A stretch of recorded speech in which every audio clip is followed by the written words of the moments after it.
Hello and welcome to Magda Knits. This is my little corner where I talk about all of my knitting, yarn dyeing and yarn spinning.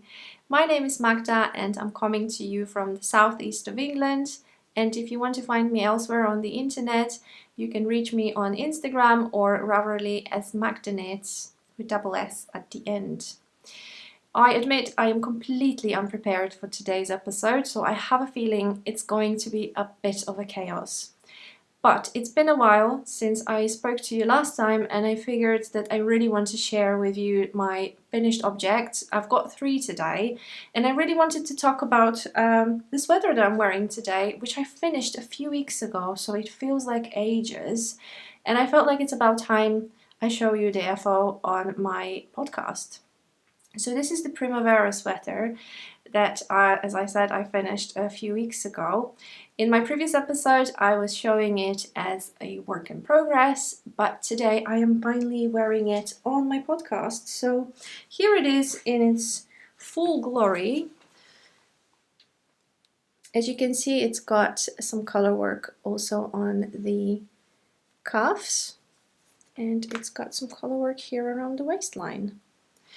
And I absolutely love it. I've been wearing it quite a lot already, and I must say this yarn has been wearing pretty well. Yeah, I might as well just start talking about the yarn because that was like the biggest thing for me while I was knitting this project. So this project is knit in the Holst Garn Super Soft yarn, which I was telling you last time was ridiculously staining my hands while I was knitting this sweater. So I was really concerned about how this is going to behave while I'm wearing it, what's going to happen during the washing process, and whether this whole sweater is actually going to stain my body. So I'm very happy to report that it is not the case. This is not happening. Many of you actually commented under my previous video and you mentioned using color catchers while I am washing this sweater after finishing with the knit. And I think it's a brilliant idea, and I will definitely keep it in mind. So thank you so much for your advice. The only thing is that because my previous episode was recorded a little bit in advance, by the time I released the video, this sweater was actually already finished. So I washed it by then. I did not use color catchers. I just did a normal wash as I normally do with a little bit of soap. And there was no problem afterwards whatsoever.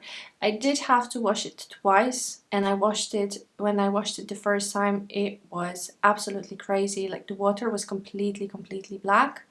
So I was really worried that this dye will just not come off.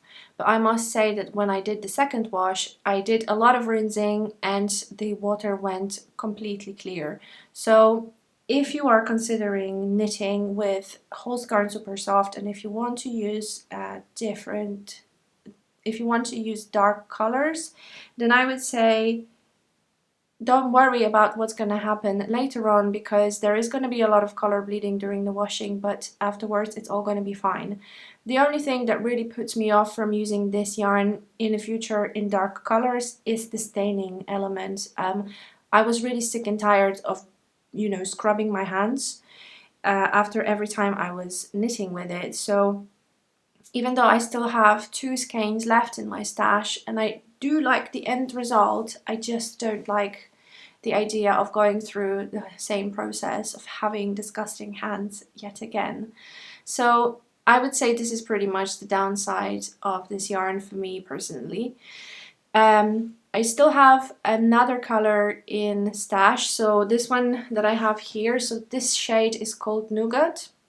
I still have a lot of this yarn left, and this one I am much more excited to knit with, and I am much more looking forward to using it because this one obviously doesn't stain at all. And just for your information, the dark color is called Graphite. So that was my experience with this yarn and the colors. Another thing that kind of happened as well is when I was swatching with this yarn, I washed my swatch and then I completely forgot that actually my swatch shrank a little bit lengthwise. So as I was knitting this sweater, I completely forgot about this fact. So The end result is now maybe just a little bit shorter than I would like.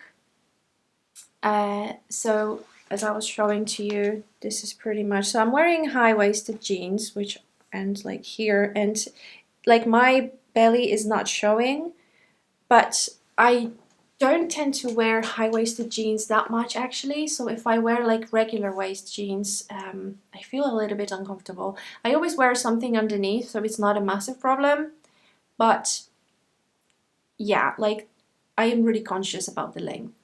So I wish I made it a little bit longer. I might rib back maybe, or I might add a little bit of length on the ribbing. I don't quite know just yet. I think the sleeves are fine. Maybe they are not like the perfect length. Maybe they should have been just a little bit longer, but then I don't think they look stupid or anything. So I think I got away with that when it comes to the sleeves. And what else? Yeah, and so I was knitting this sweater on 3mm needles on the plain stockinette section, and I went up a needle size for the color work because from my previous experience, I saw that my color work tends to cinch in a little bit.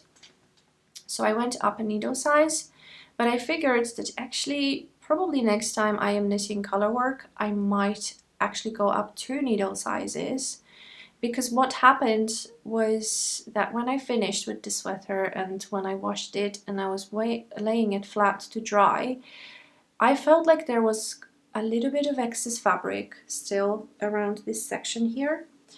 And so I started stretching a little bit the color work.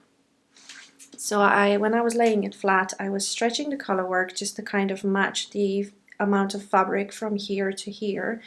And as a result, I just ended up stretching this whole garment a little bit too much. The ribbing is literally just completely stretched as well.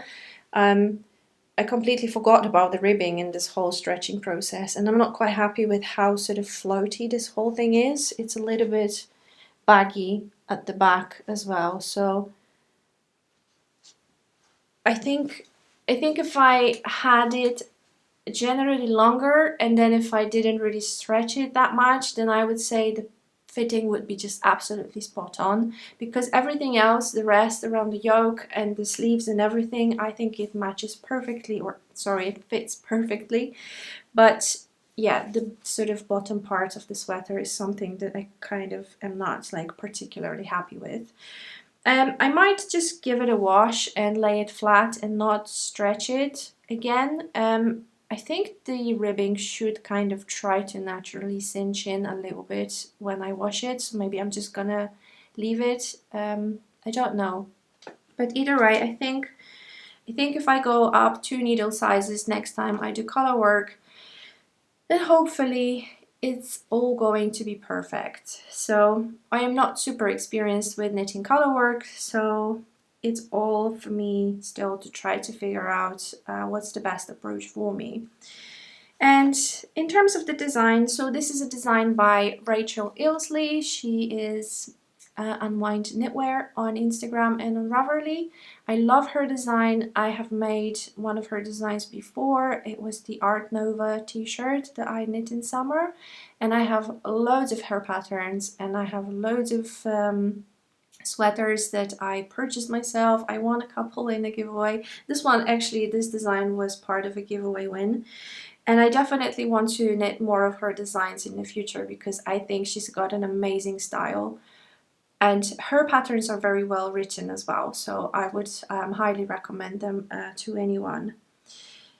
I did make a mistake on the color work. If you've already noticed, then congratulations. If you haven't, it's here. So yeah, of course, if you make a mistake, you're gonna do it at the front, isn't it?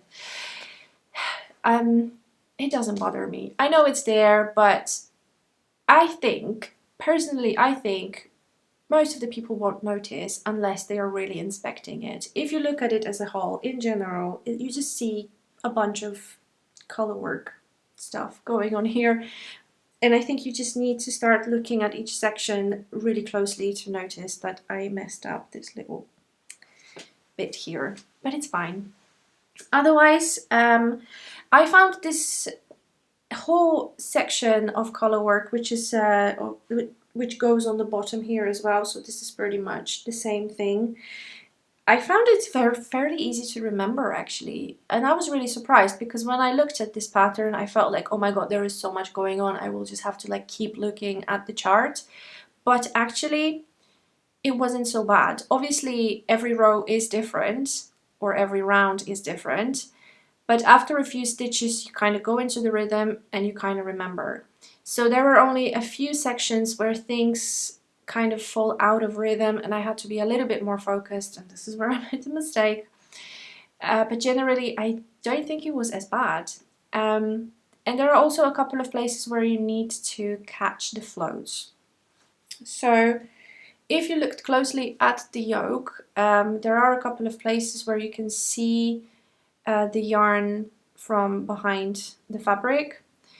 It usually happens when you actually have such a massive contrast on the colors, but I tried to stack the places where I was catching the floats over the actual white stitches, so I think I can get away with it. I think it doesn't look too bad, and I think it kind of looks like it's part of this design, or at least that's how I like to think about it. So generally, yes, a lovely, lovely pattern, and I guess quite nice yarn. It's just the color, but again, I'm not going to go back to it. I got this yarn off a D-stash, so when it comes to the price for this sweater, I absolutely don't remember how much I paid for it. I always put the prices on my screen just to give you a rough idea, but the price that I am going to add on this video is going to be price taken from Holstgarn's website. So this is how much you would pay for this yarn if you got it from them. But as I said, because I got it off a D-stash, it was slightly cheaper. And yeah, that's my Primavera finished. Super happy. I also talked about the neckline that I messed up a little bit. It's a folded neckline. It kind of goes at an angle. So yeah, I was explaining the whole process of what I did wrong in my previous episode. So if you are really curious, you can go back onto that one. I'm not going to talk about it again, but I got my lesson, and again I got loads of tips from you guys in the comments, so thank you so much. And I will definitely check some proper tutorials, and I will definitely learn how to properly do the provisional cast on with a crochet hook and a chain, because I think what I was doing, I was just knitting from the wrong end, and as I was trying to pull the chain, it just wouldn't go. So I think I was doing something from the wrong direction. Anyway, I'm gonna look into it properly, and next time when I do a folded neckline, I think I will know what I'm doing, hopefully. So fingers crossed. The next finished object that I wanted to talk to you about is a pair of socks that I was knitting for my partner. Now, unfortunately, I don't have them with me because he's been already wearing them, and at the moment they are in the laundry basket. So I can't show them to you, but I will insert a picture over here probably, just to show you what they look like. They're nothing exciting. I guess this is like the most boring thing that you can show on a podcast. Unfortunately, he doesn't like anything colorful. So I just went for something really practical, and I went for something that doesn't really have any color work or even texture. So it's a 2x2 rib sock all over. I didn't use any pattern at all. It's like a vanilla sock. I think I cast on around 74 stitches, or was it 80? I can't remember. So I decided to go for the 2x2 socks because I wanted them to be quite snug all over his foot. Although he did kind of mention that the next pair that I knit for him, he wants this to be even tighter. So I think I'm just gonna go for a smaller number of stitches this time, because I don't think I can go any tighter with my gauge. But it's fine. This is the second pair of socks that I knit for him, which is so bad because I've knit so many for myself.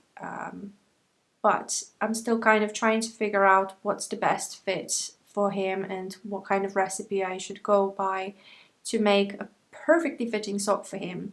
So the next pair that I want to knit for him, I'm just going to use less stitches. And the yarn that I was using for these socks was a woolly knit sock yarn. So they've got these coming in cones. I think it's 125 grams cone. I got 2 cones in 2 different colors. The one that I used on his socks, I can't remember the name of that colorway, but I think it was something coffee something. I'll put the name on the screen anyway. And I will report back on how they last after probably a few weeks or months. So far he's been wearing them quite a lot, but it's been only a couple of weeks since I cast them off. However, I can already see that the yarn is peeling a little bit on the bottom of the foot, and there is almost like a felting effect as well. Everywhere else the sock looks like it was brand new. So it will be interesting to see how they last. Having said that, my partner, he is quite hard wearing with his socks, so I don't expect these to last forever. And at the end of the day, I don't think I have ever come across anyone talking about a sock yarn that will just last forever and ever. Eventually these socks, they do develop holes and you have to do some darning. And speaking of darning, I actually did quite a lot of darning lately. I finally got around to darning a pile of socks that were just accumulating in the last couple of weeks. I don't know why, but they all started to develop holes at the same time. Literally, I would put the socks on and then at the end of the day they would just end up with a hole. And it's not like they would end up with a hole in exactly the same place. They would just end up in different places. Some of them on the toes. I had one that developed a hole on the bottom of the foot, like around like here. If you imagine this being a foot, there was a hole here.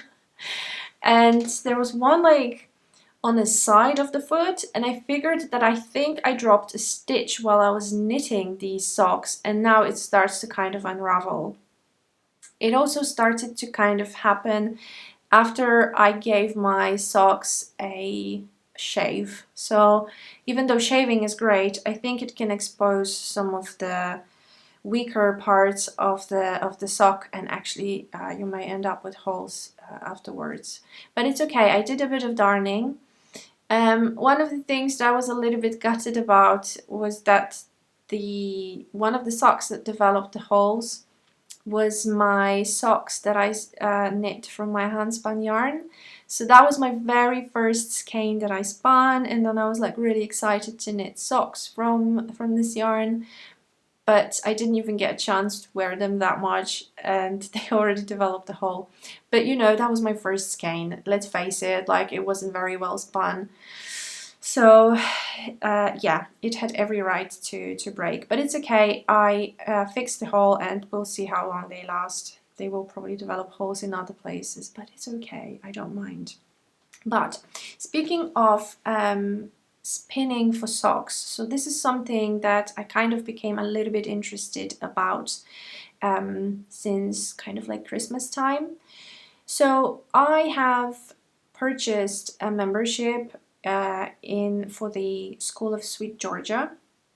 Perhaps you're familiar with them. If not, I'm gonna link them in the description below this video. It's something similar to Craftsy, I would say. Maybe you are more familiar with Craftsy. It's just like this online school where you can have like a membership and gain access to different classes about different topics. So I did kind of contemplate whether maybe I would like to subscribe to Craftsy, because I have used them before for their free classes. I've never been a subscriber, but I used some of their free content and I found these videos to be really good quality and very informative. However, when I did a little bit of reading about Craftsy in general, I came across loads of comments where people were complaining about the difficulty of canceling their membership.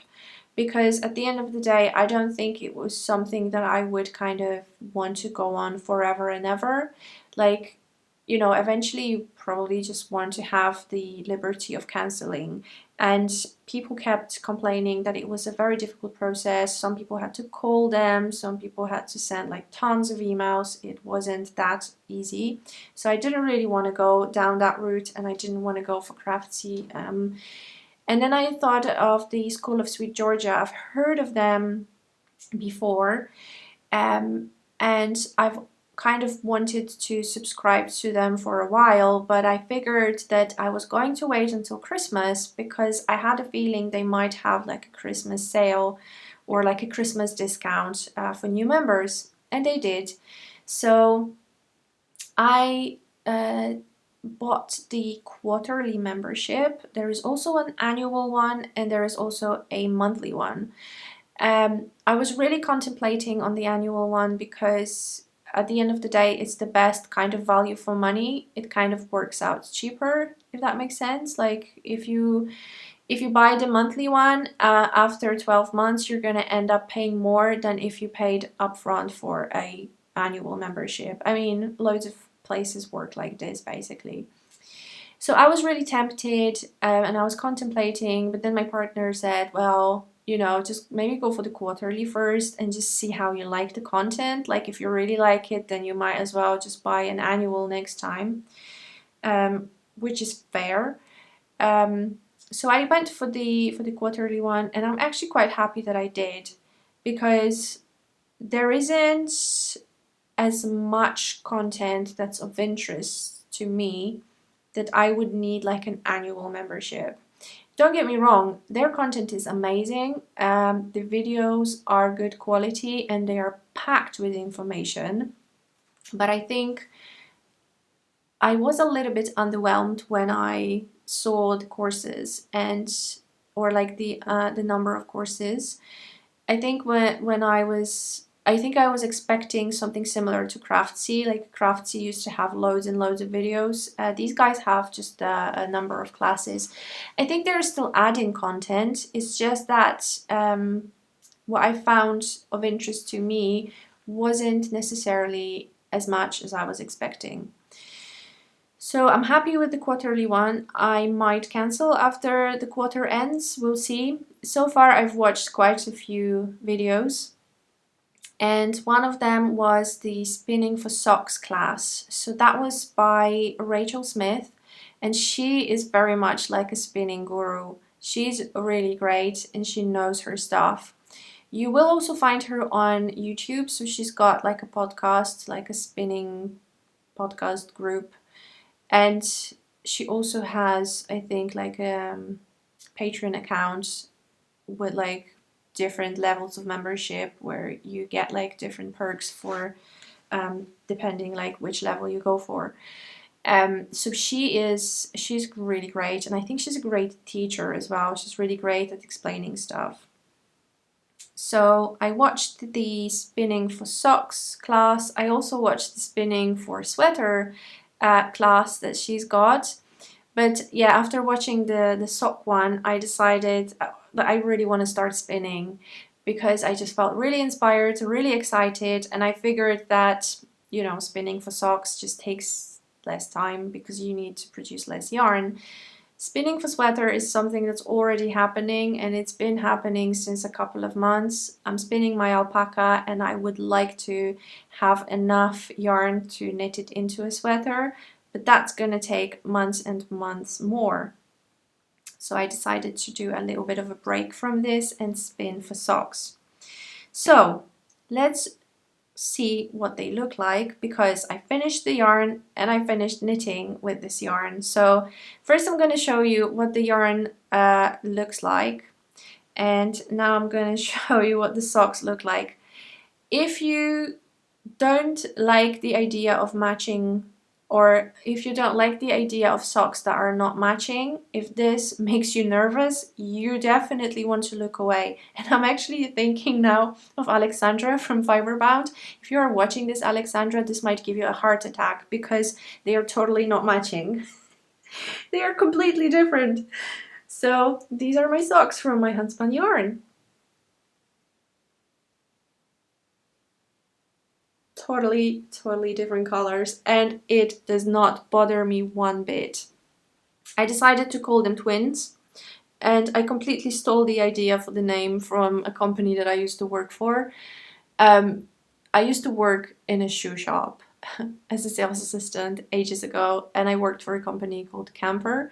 They are a shoe brand from Spain, and they had a range of their shoes called Twins, where one shoe was actually different than the other one. There was always like a common theme between them. So imagine you've got shoes with flowers, so the flowers will be arranged in a different way on the other foot. This is pretty much what happened here. It's the same yarn, so that's a common theme, but it looks completely different. But yeah, like I say, I just could not care less. When it comes to my socks, I can go really funky, and I just don't mind. So basically this is what happened, and the way I was spinning this yarn, this is probably more of interest for people that are actually spinning, but you might still be interested in the whole kind of construction. So in the class that Rachel was hosting on the School of Sweet Georgia, she's talking about different techniques for spinning for socks. And the main idea behind those techniques is to create a durable yarn that is spun in such a way that could potentially let you avoid using nylon, which, as we know, is this material, if you like, that gives durability to your socks. But if you spin in different techniques, it could give you the durability as well. So this was a little bit of an experiment with one of those techniques. Those techniques are not invented by her, and they are by no means a secret. It's not like you need to be a member of School of Sweet Georgia to hear about this, secret or anything. It's not. She actually openly said this is something that I think you can find in the Ply magazine. So she just collected a couple of different techniques that are out there in the world, and she was just talking about them in general. So I can tell you how I spun these, because I don't think this is a crime. So this technique that I used for spinning this yarn was the opposing 3-ply technique. So as the name suggests, it's a 3-ply yarn. But the way you spin it, so normally with the, I guess, traditional 3-ply yarn, you are spinning all of the singles in the Z direction, and then you are applying in the S direction. So in this technique, you are actually spinning 2 of the singles in the Z direction, and the third one is spun in the S direction. And then you apply them all together in the S direction. So this gives a bit of a interesting effect, I guess. One of those yarns becomes a little bit more kind of bumpy, but I think it's a pretty cool effect. And yeah, so this is pretty much what I did. She also mentions other techniques which I might try in the future, but this one was the one that I was experimenting with at the moment. Obviously, what you want to do as well is add a lot of spin onto your fiber, because the more spin you add, the more durable they become. So this was a very interesting experience for me as well, because if you watched me talking about spinning before, I had an issue with creating balanced yarn. And I think this very much was a very good lesson for me, that at the end of the day, I will from now on stop checking whether I'm producing balanced yarn while I'm spinning, because at the end of the day, this isn't really true of what the yarn is going to be in the end. I learned on my own mistakes, I guess, that at the end of the day, you just go for what you want, just go for the look that you like, give it a wash, and then just let it dry. You can just maybe whack it a little bit, and then at the end of the day, this fiber is really forgiving, and you will end up with a balanced or fairly balanced yarn in the end anyway. And this is what happened with this. I am going to show you a picture of what this skein looked like when I took it off the Niddy Noddy. It literally crinkled on itself, and it was an absolute mess. And yet when I put it into the wash, the fibers got a chance to relax. I gave it a good thwack at the end, and then the fiber was completely usable. I'm not going to pretend the yarn was still curling up a little bit on itself while I was knitting, but it wasn't something that prevented me from knitting, and it's not something that affected the end result, because these socks are completely fine. They are not they're not going on the bias or anything, so they're completely fine. Yeah, so creating this yarn was a bit of a nightmare, and I don't know if I really want to do it again, because it took absolutely forever. And that's mostly to the fact that I had to add a lot of twists to the singles, and I was adding a lot of twists onto the plying process.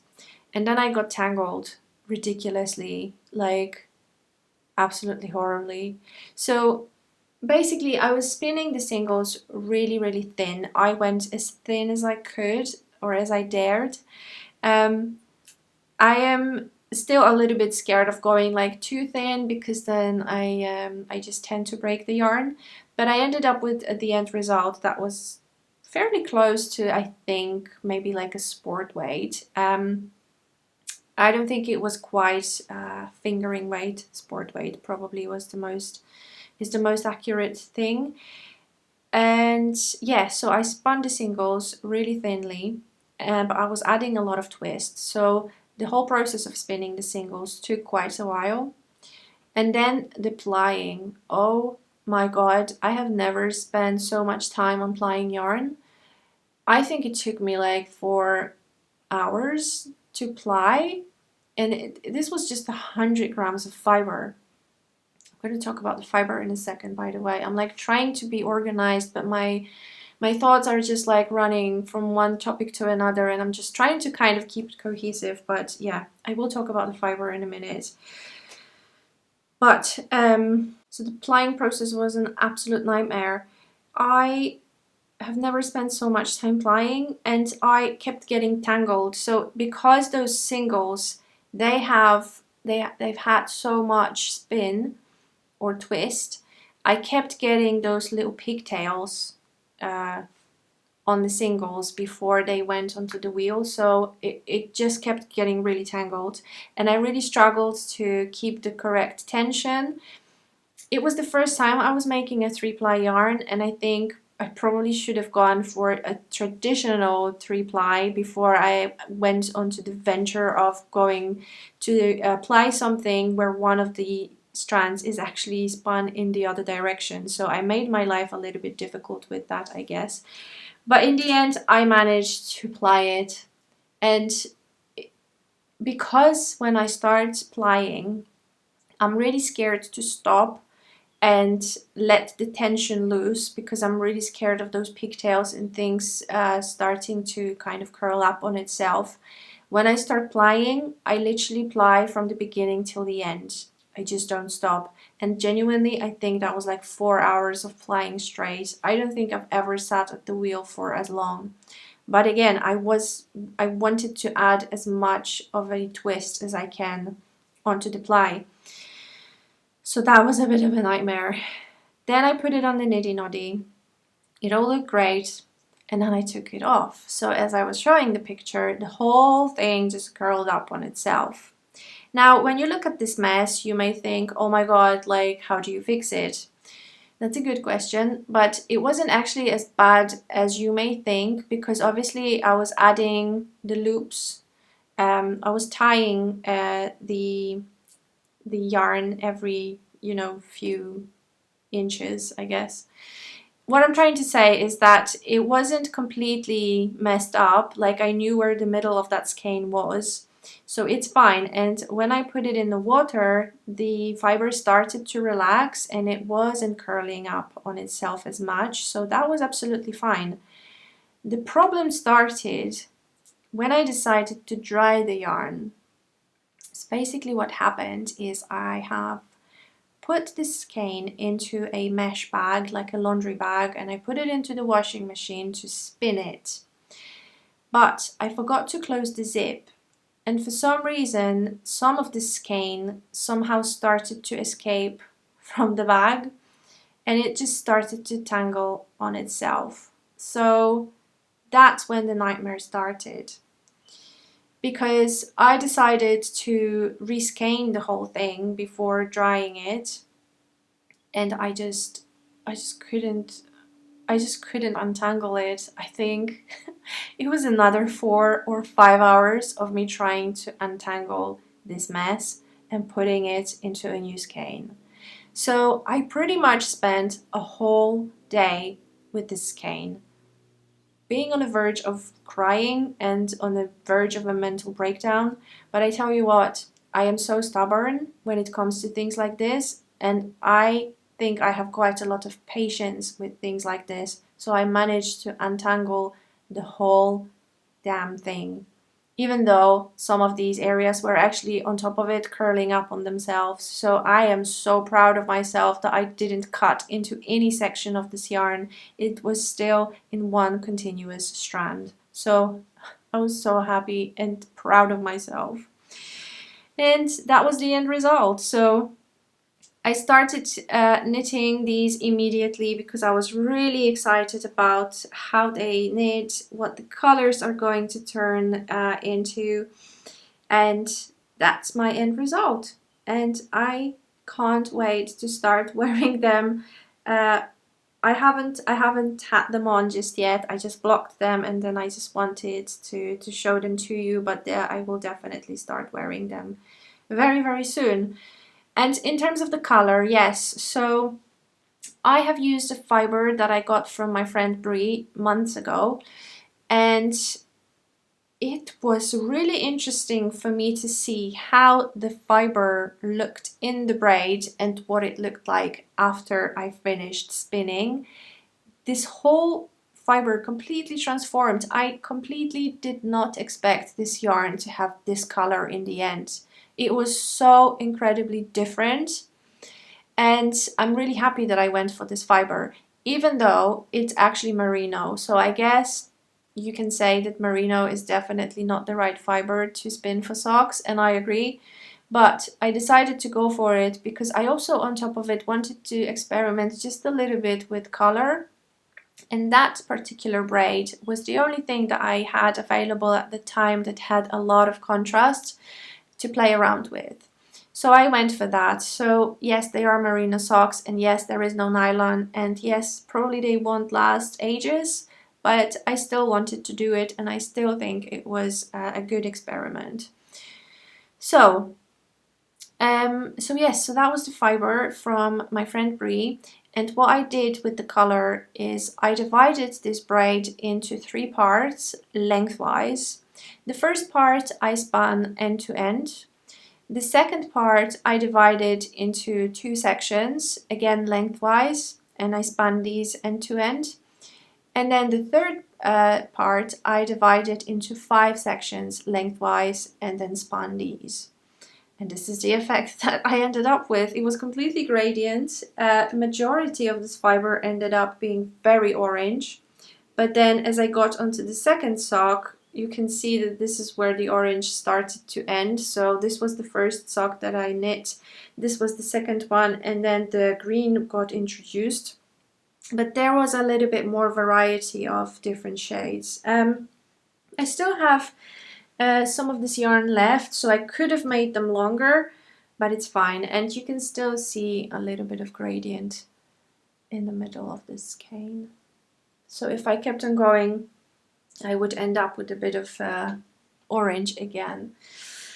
But yeah, these are my socks. And when it comes to the heels and cuffs and toes, they are actually a separate yarn which come from the same spinning sort of process. So obviously when you are spinning singles, it's impossible to divide the fiber in a way that you get no waste. And this was the case as well. So I ended up with quite a lot of fiber left on 2 of the bobbins. So I decided to chain ply them. I'm not a massive fan of chain plying. I've messed it up before, and this time I messed it up a little bit as well. But it's okay. Like, it's still usable. The yarn ended up being a little bit thicker than the main yarn that I had on these socks, but I think overall it still goes fairly well with the rest of the sock, and I don't feel like the difference in the weight of the yarn. So I think overall they are pretty much a success. And yeah, I'd like to say that I would like to spin it again, but I'm really scared of this process to do it again. Like, spinning something so tightly, adding so much twist, is just a little bit difficult for me to manage afterwards when I'm doing the plying. So at the moment I feel a little bit discouraged, but the whole idea of having my handspun socks that will last longer than the previous pair is pretty good. So yeah, I might just give myself a little bit of a break, and who knows, I might go back to this idea in the future. We'll see. But yeah, my handspun socks. So those were all the finished objects that I had for this episode, and now I wanted to show you my current work in progress, which is actually the only one that I'm currently actively working on. The pair of socks that I just showed you, that went off my needles just a few days ago really, and I am about to cast on a new pair of socks, this time from commercial yarn, and it's going to be for my boyfriend. So yeah, I'm kind of in between the small projects, but the big projects that I'm currently working on is this cardigan. And I have quite a lot of body done already. Yeah, I guess that's the thing about plain stockinette. Things are just kind of curling up on themselves, but I think you can see it's a cardigan, and I've done quite a lot of it. The name of the pattern is called Misty Morning Cardi, I think, and it's by Zanete Knits. I was talking about this project before. I was showing you the picture of the actual design. I'm going to insert it again just so you know kind of what I'm aiming for. But yeah, it's a very simple cardigan, and that's knit top down. And you are knitting the button band together with the body, so I'm already creating the buttonholes here. And yeah, it's just a simple cardigan, which I really need in my wardrobe. So I am finally following my own plan of trying to knit a little bit more of stuff that I actually need, rather than being just, you know, tempted by I don't know, some funky design that I just think it's pretty but I don't necessarily need. One thing that I think I quite don't like about how I did it is the shoulders. So it has a really interesting construction, and I don't know if it's a typical top-down construction for cardigans, because I have never knit a top-down cardigan before, and I don't know if this is how it normally works, but I have a feeling this may be a bit of an unusual construction. I would struggle to explain how exactly this is made, but essentially you are doing a little bit of picking stitches around this shoulder section here and here, and I am not really great with picking up my stitches, so I think I messed up a little bit, and the fabric is kind of like puckering. It creates this ridge, which I don't quite like the look of, but I'm hoping that once I add the sleeves, they will add a little bit of weight onto the cardigan, and also when I block it, maybe it's not going to be as pokey and as pronounced as it is right now. It doesn't bother me that much, but I think when I put it on, it kind of like, it just looks a bit strange. So we'll see how it looks once I'm done and once it's blocked, but yeah, I don't know, it just looks a bit weird. And the yarn that I'm using for this project, so I'm using the British Naturals Pure Wool DK from the Woolly Knit. So this yarn I got, there you go. This yarn I got from Woolly Knit during the Cyber Monday sales. I got 10 balls for, was it £9? Something crazy, something ridiculous. The colorway is called Dark Grey, which is very brown. So yeah, I like the color. I think it's very neutral. We'll see how this yarn feels. I think it might be a little bit more on the rustic side, but I don't think it's going to be something particularly itchy. I'm fairly tolerant of the itchiness or scratchiness of the yarn, so I think this is going to wear pretty well. Especially that I will always be wearing something underneath anyway, like a t-shirt or whatever. So it's not like it's going to be next to skin anyway. But yeah, that's pretty much the progress that I've made with this sweater, and I feel like there is literally nothing else to say about it. Maybe, yeah, the only thing to mention, I think the bottom or the band on the bottom of this cardigan is meant to be knit kind of sideways, I think. And while you're knitting it, you're picking up some stitches. It's a really strange construction. And I'm still debating whether I want to do it that way or whether I just want to go for maybe like a 2x2 ribbing or something. I don't know. It's just that the whole idea of like picking up stitches is just not very appealing to me. I just don't like picking up stitches, and I'm really worried. So it's going to be a similar process to what was happening here on the shoulders, and I'm just really scared a similar thing will happen and things will kind of start puckering. Of course I can then rip back, but you know me and ripping back, so yeah, I don't know. I'm getting close to really doing the bottom band, so I need to make decisions quite fast. But yeah, I will let you know what happens, and hopefully next time I record this is going to be finished, because I'm working on it fairly monogamously. For the last couple of months I've been kind of really good at maintaining the number of projects. That is really my favorite way of knitting, so I always have a big project and a small project, and I quite like to stick with it. I have a couple of small whips on the go, but I just I just don't feel like working on them right now. And actually one of them needs 4mm needles, which I am using on this project, by the way. So this is knit on 4mm needles. And yeah, so that's the only pair of 4mm needles that I have. So yeah, I don't want to be switching the needles all the time. They are interchangeables, but yeah, I just don't want to be swapping things around all the time.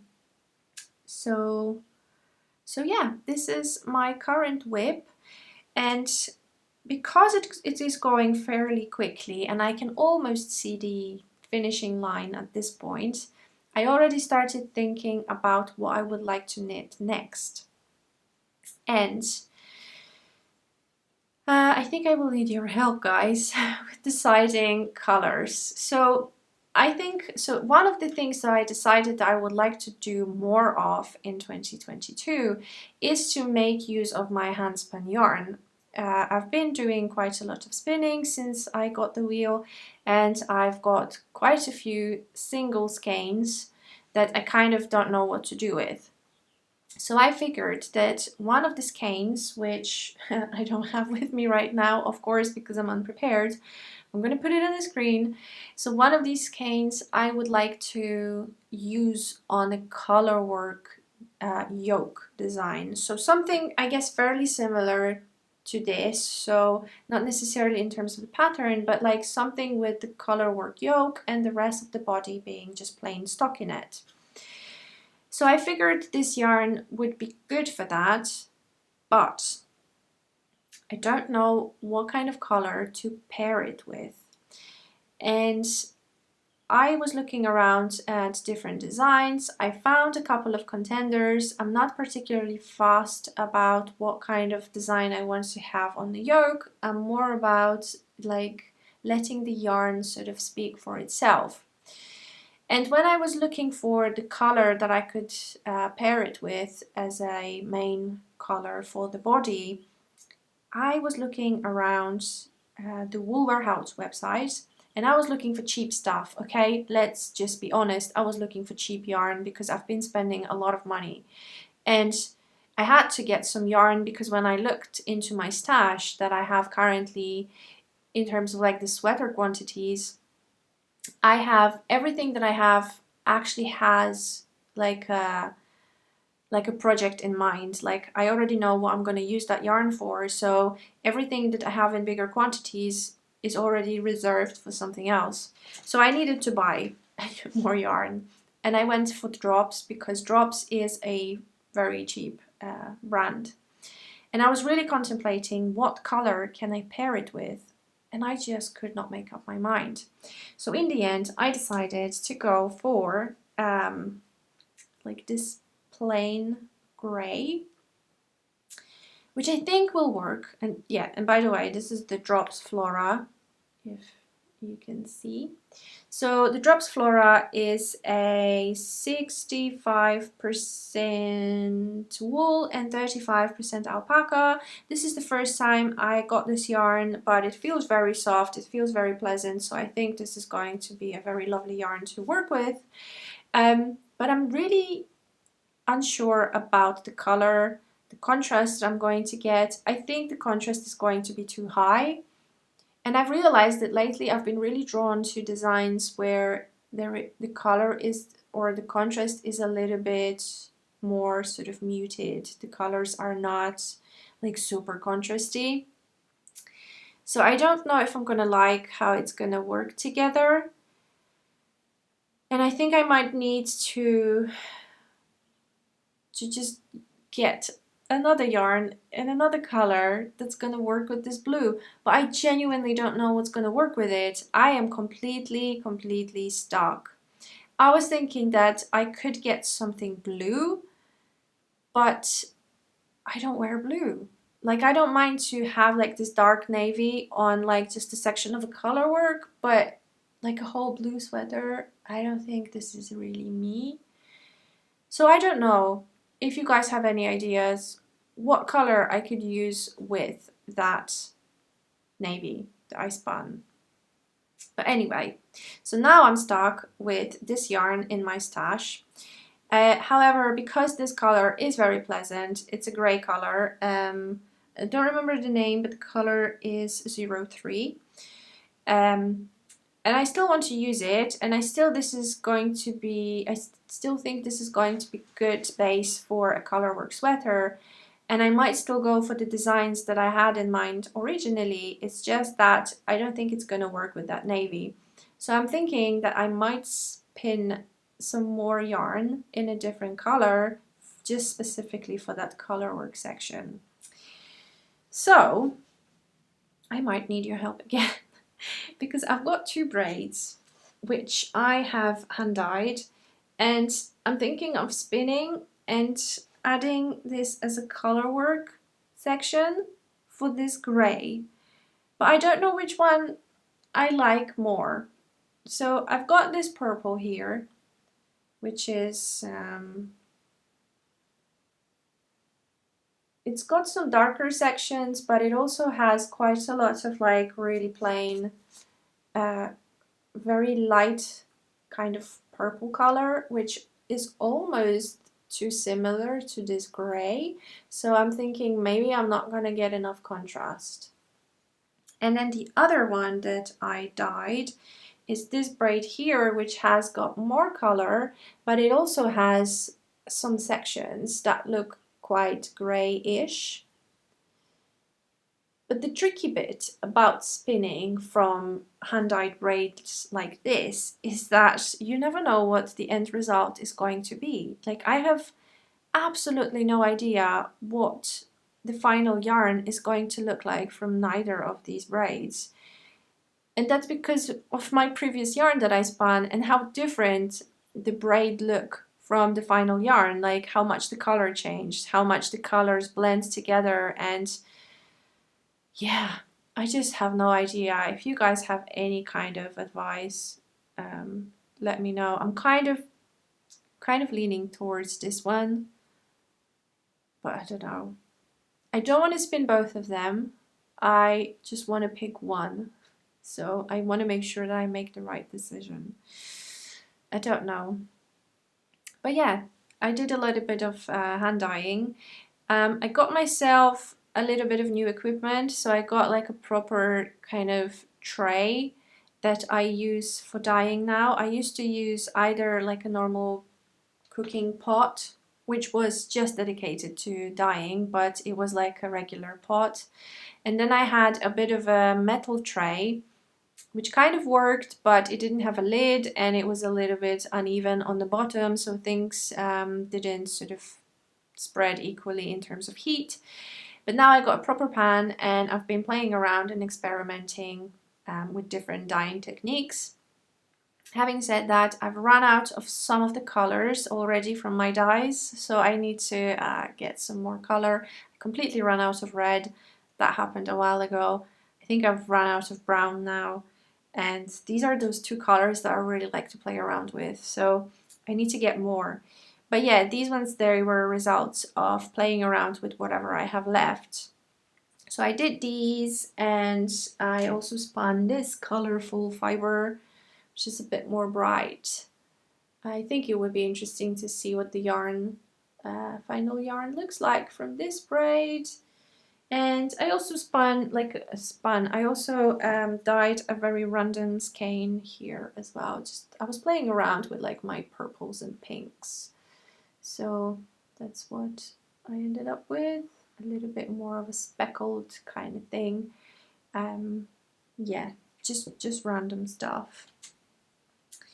And yeah, so I think that's all I wanted to show you this time. As I said, I'm completely unprepared, so there is a possibility I forgot about a bunch of things, but I will be showing them to you around. I probably got some yarn. Yes, I did. I got some yarn from Brie, from my friends. I don't have it with me here, but I will definitely knit with it, and I will definitely spin with the fiber that she gave me. She gave me some of her mother-in-law's alpaca fiber for spinning, which is, oh my god, like butter. And I definitely will be spinning with it. So once I put my hands on everything that she gave me, I will definitely show it to you in my upcoming episodes. But for now, I think I'm just going to leave it here, and I wish you a wonderful knitting time. Let me know what you guys are knitting on at the moment. I know that many of you did the Make 9 list on your Instagram accounts, and I did the same thing. I did my Make 9, and I was kind of contemplating whether I should maybe talk about the list here, but I figured I will absolutely not remember the name of the patterns and the designers. So if you really are curious what I'm planning to knit this year, you can go to my Instagram and have a look.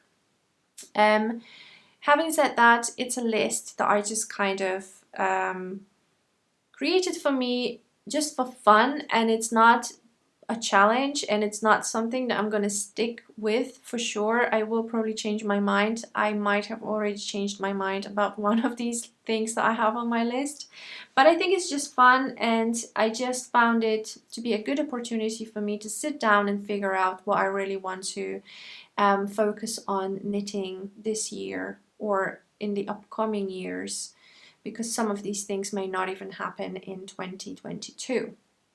So if you're interested in that, you can have a look at my Instagram account.